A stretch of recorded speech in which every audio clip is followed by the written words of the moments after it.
A commercial mission carries science to the space station, highlighting progress in the fight against cancer, and preparing to test new hardware for our Artemis Moon rocket. A few of the stories to tell you about this week at NASA. On March 21st, an uncrewed SpaceX Dragon spacecraft launched from Cape Canaveral Space Force Station with scientific investigations and other supplies for the crew aboard the International Space Station. The science being delivered to the station includes a study on plant metabolism in space, new sensors to provide 3D mapping capabilities for the station's free-flying Astrobee robots, and a study that could benefit solar cell technology.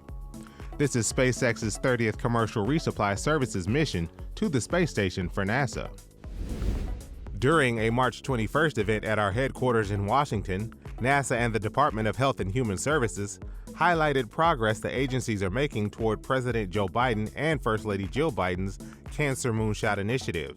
The initiative has a goal of cutting the nation's cancer death rate by at least 50% in the next 25 years. NASA is conducting scientific research on the International Space Station and working with other federal agencies to help end cancer as we know it. A test version of the Universal Stage Adapter for the more powerful version of our Space Launch System, or SLS rocket, recently was delivered to our Marshall Space Flight Center.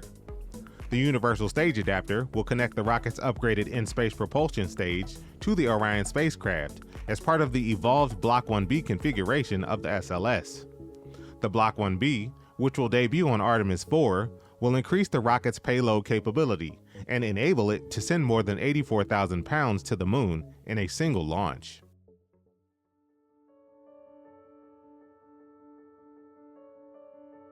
Former NASA Gemini and Apollo astronaut Thomas Stafford passed away on March 18th.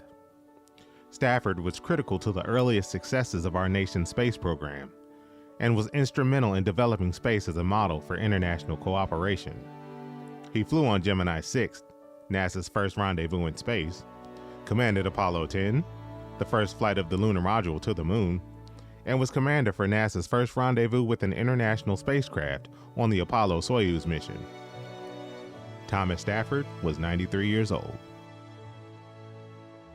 That's what's up this week at NASA. For more about what else we're up to, check out nasa.gov.